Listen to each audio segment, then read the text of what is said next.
Welcome to the Cinematography.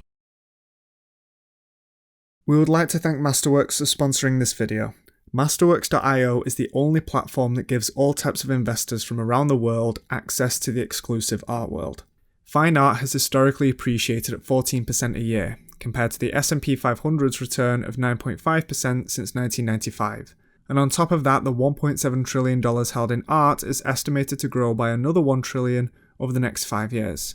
And now Masterworks IO allows you to invest in the very same market of billionaire art collectors, with names like Banksy, Monet, Basquiat, Kaws, Andy Warhol and other iconic artists for just a fraction of what they pay to purchase. This is not investment in NFTs, but real hard assets, and Masterworks' proprietary data helps investors improve their portfolio performance. If a painting by Jean-Michel Basquiat is going to appreciate nicely, you simply go onto Masterworks.io, select the number of shares you want to own and buy them. After you've invested in that painting, you can either wait for it to be sold or sell your shares through the secondary market to someone else. In 2020, investors received a 32% net return from their sale on Banksy's Mona Lisa. On top of that, Masterworks' portfolio of paintings appreciated 16.4% last quarter. Masterworks.io is a truly innovative platform that's opening the high-end art market to everyone. There's a long waiting list to join, but we know our audience is passionate about art, so we've partnered with them. By using our link in the description, you'll skip the long wait list and join Masterworks to start investing in real fine arts.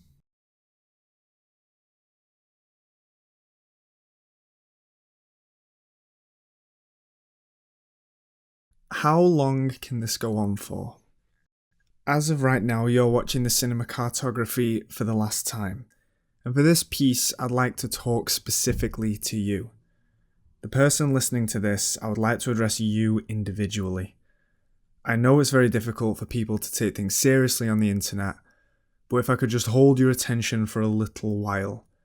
Don't scroll down because there's nothing down there anyway, and the videos on the right will probably just make you forget that you ever watched this. So I suppose I'll start with the most simple question. How are you? And by that I'm asking you to consider, are you living the life that you want to?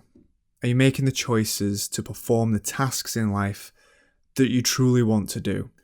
Do you try to adapt the traits and skills of the people that you admire? And if you could think about it for a moment, just ask yourself, are you happy? Because statistically speaking, you're more than likely addicted to a device, wanting to disengage from it, and being unable to do so. You probably deep down are aware of the detriment this has on your life, but struggle to address these things out in the open.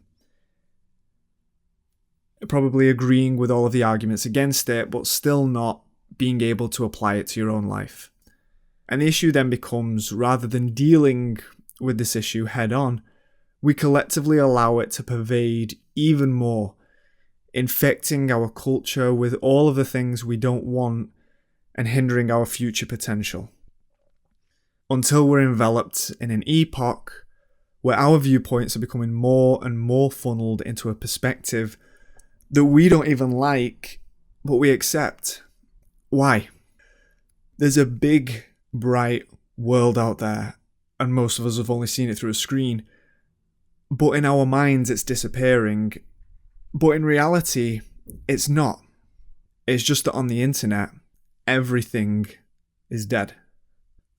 We used to make video essays, and though they were essentially heavily researched opinion pieces from a lifetime of engagement with the medium, these pieces became truth. What do I mean by that? Well, truth is something ingrained in the social subconscious. And so you could have seen our videos even if you haven't actually seen them. This is the case for many people that want to create something. You may have seen a more popular or eye-catching thumbnail, and they would typically be the ones with high amounts of views. Because it's viewership on this platform, which is what dictates whether or not something is to become the preeminent discussion on a matter. That opinion then becomes more absorbed by others until it simply becomes fact. And this may not necessarily be a negative trait, But herein brings us to the issue of creating an official line of discourse across a democratized internet. Now, we're not really supposed to say this, but we all know it. The majority of people claiming to come forward with something to offer, they're wrong. They're just simply very wrong. And the issue is that there's nothing to distinguish between that which can offer deeper understanding on a topic, which can lead to personal growth, and that which is objectively damaging to discourse. If a format catches on, droves will leap at the opportunity to capitalize on it. The major currency online is instantaneous relevancy, a currency which has replaced creativity. Because you don't have time to be creative, although quite frankly, your relevance is irrelevant. And this behaviour promotes stagnation of intellectual maturity, for there's no encouragement of growth.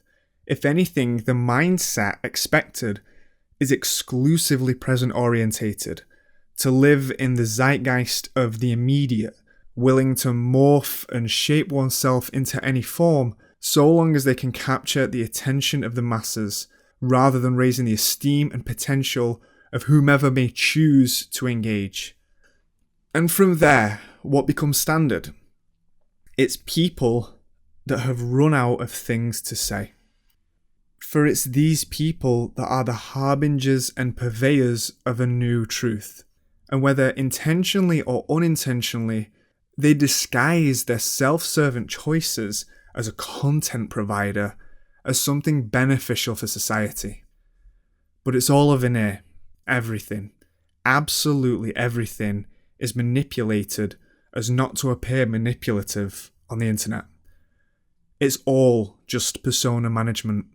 There's no reality that can exist on the internet, although I believe there is one way to bypass this. But to continue, the challenge then becomes, what can you get away with people believing you have insight on?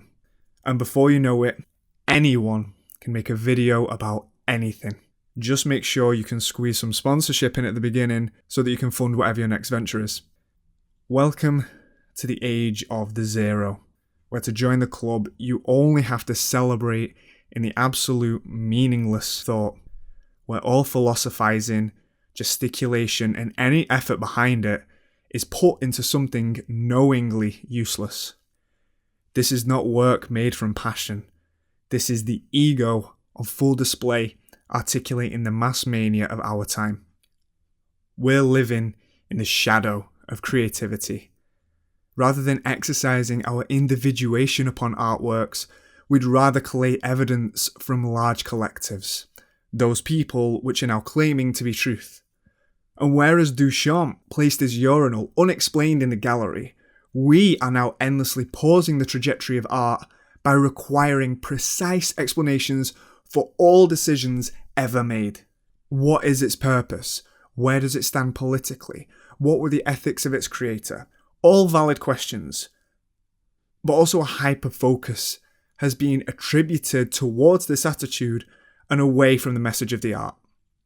And the reason is very simple. Because without creativity, we require some other source of fulfillment. And we can find that in the solace of groupthink, where everyone can think the same, no one questions otherwise, and the bar is not too high so that I don't have to give too much of myself in order to be a part of it. I can watch a 4-hour video on an internet figure whereupon my life there will be no impact. I can watch how we implement meaningful philosophy onto a meaningless subject matter, because we're all engaging in the same hypocrisy. For we know that if we were to measure the quality of thought into meaningful subjects, they wouldn't have a leg to stand on.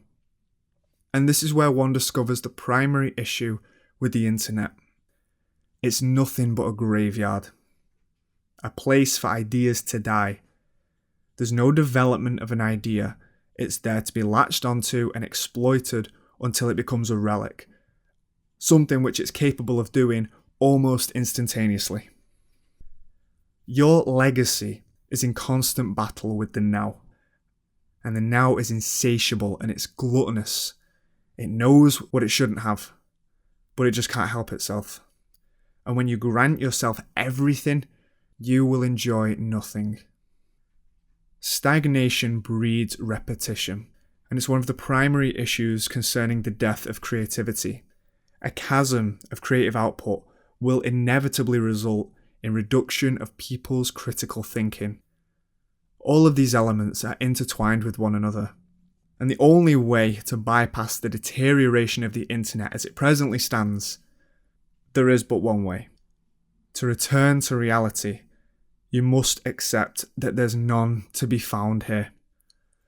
And it may be different for each individual, whether it means to walk away or it means to start from scratch.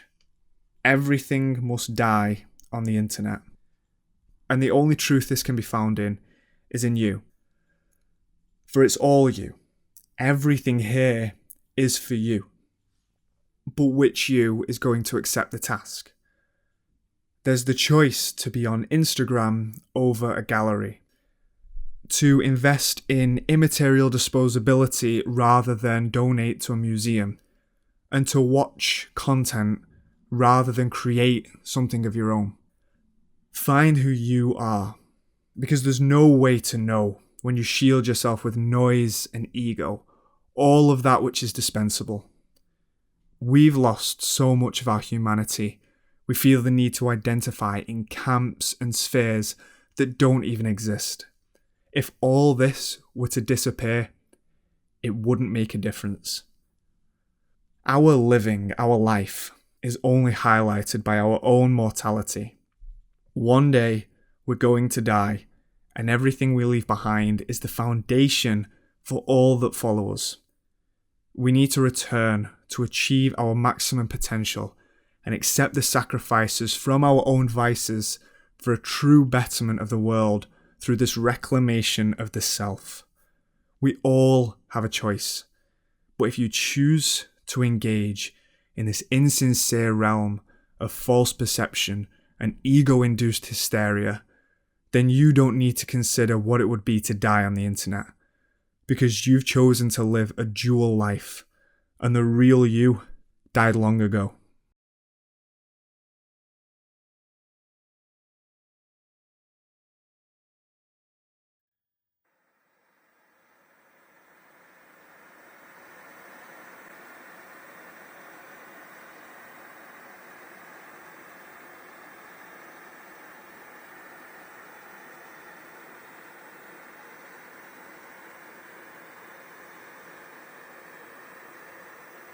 Promiscuous superficiality, fragmented nostalgia, disposable simulacra, eclectic sensations, doorway discourse, empty signals, expandable originality, meaningless coherence, mental health.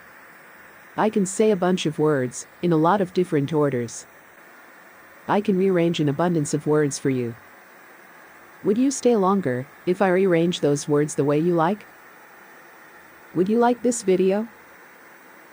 Would you like me? Capitalist ignorance, gender transmutation, videogame activism, neurodivergence chaos, collective solitude. Do you want me to keep going? Do you like it when I make it political? Does it make me sound more eloquent? Does it make me better? Happening activism, Socratic Marxism, liquid love, post-humanist dilemmas, non-conformist confrontation, non-confrontational violence, dissoluble discourse, cinematic literacy, Deleuzian autodidacts, post-divergent neuroscience. Does it give you an intellectual boost? Pre-deconstructive truth, post-capitalist paradigm, intrinsic meaning, post-narrative Stalinism, Sartorist absurdity, dialectic desublimations, status quo, post-dialectic objectivism. Can I stop now, or is it too late? Cultural materialism, lighterist narrative subcultural theory, entropic reasoning, chess non-transitivity, reusable AI, logit space memorial, counterfactual synthesizer. Does that make you uncomfortable? HTML5 mechanics, shape estimation, cross-platform learning, murder gamification, high-fidelity 3D. Do I have to keep going? metasurface lens, atomic polarization, ghost imaging, enhanced non-invasive characterization, player paradox, psychoanalytic trope. I'm getting a little tired, but I can keep going for you. I will do anything for you. Devertist image, opposites postulation, manic depression, precapitalists. Futility, number games, learning apps, forensic psychology, non-technical skills. Is this how you like it? Is this how you like me? Long-distance relationship, essential workers, lyrical appetite, intellectual cacophony, neutral rage. I can be pseudo-intellectual, if that makes you enjoy it more. Small bigotry, anti-capitalist virus, post-rock samba, kind misanthrope. I really like this one. School shooting, hypothetical abuse, fun molestation, body dysmorphia, local businesses, post-apocalypse morality, religious atheist, boring gamification, chest milk, murderous syndrome. I am tired, I really am. The concept is a brick. It can be used to build a courthouse of reason. Or it can be thrown through the window. The concept is a brick. It can be used to build a courthouse of reason. Or it can be thrown through the window. The concept is a brick. It can be used to build a courthouse of reason. Or it can be thrown through the window. Can I stop now, or is it too late? The concept is a brick. It can be used to build a courthouse of reason. Or it can be thrown through the window. The concept is a brick. It can be used to build a courthouse of reason. Or it can be thrown through the window. The concept is a brick. It can be used to build a courthouse of reason. Or it can be thrown through the window. I don't think I can keep up with this for much longer. The concept is a brick. It can be used to build a courthouse of reason. Or it can be thrown through the window. The concept is a brick. It can be used to build a courthouse of reason. Or it can be thrown through the window. The concept is a brick. It can be used to build a courthouse of reason. Or it can be thrown through the window. The concept is a brick. It can be used to build a courthouse of reason. Or it can be thrown through the window. The concept is a brick. It can be used to build a courthouse of reason. Or it can be thrown through the window.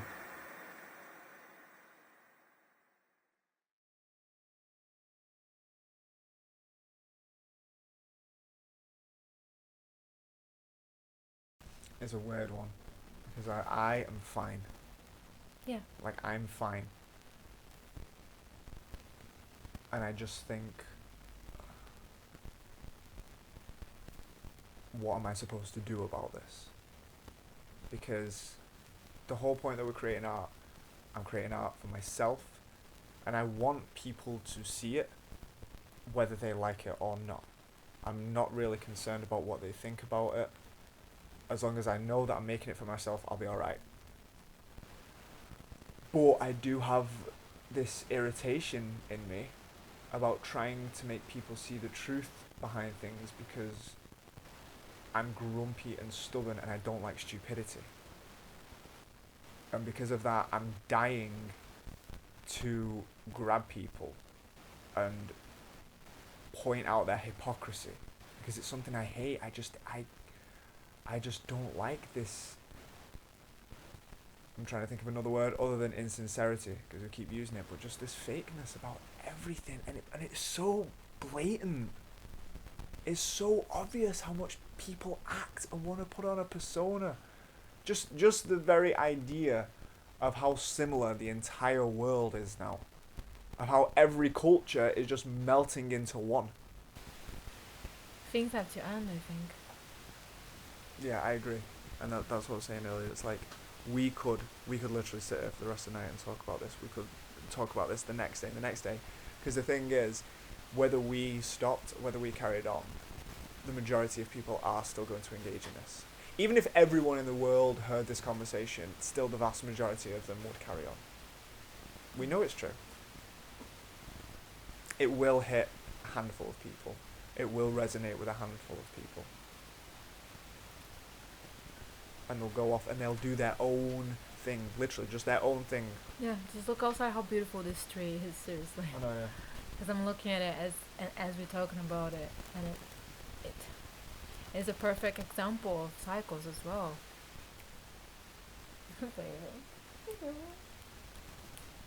Looks very serious today, something. It's very messy.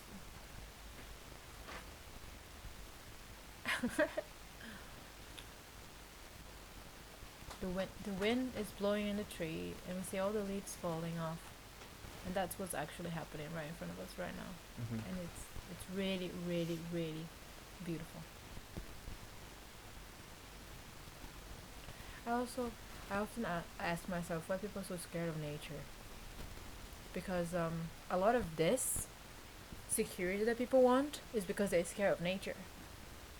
They're scared of the wilderness. They're scared, maybe because they're scared of their own shadow. But seriously, think about that. All this security, all these things that people want to trap them in these spheres.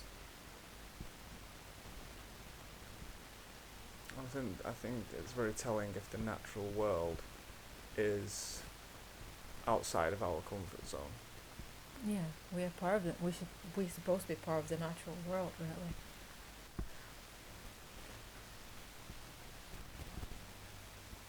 I mean, how much? I mean, in art, even in the most basic thing, we often deal with pigments. A lot of them are natural pigments.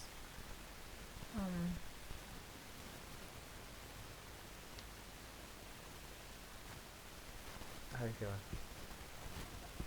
I think there's a sense of catharsis. Like I feel this is cathartic, but I also I just want to get on with what we're doing because I think we're in the right path. I think we're here.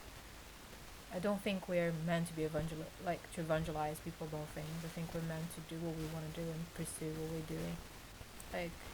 And I'm excited for the next chapter of everything. And I cannot make people turn their page and create a new chapter of their life. Like, they have to do that for themselves. I can speak for 60 hours here about why you should turn off your computer and go walk in the dirt or whatever. I can even sound like a hippie. I might sound like a hippie nowadays. I don't care. I just know that what I'm doing, what we're doing, is right. I feel it. If it's right for me, it might not be right for another person, but it's right for me.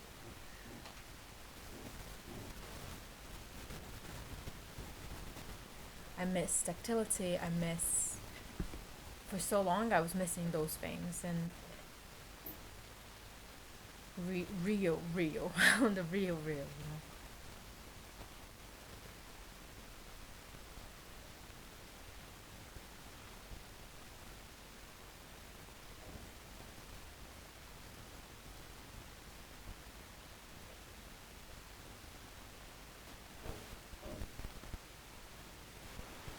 I like this. How it sounds. I like it. Yeah, everything has to end at some point. It does, doesn't it?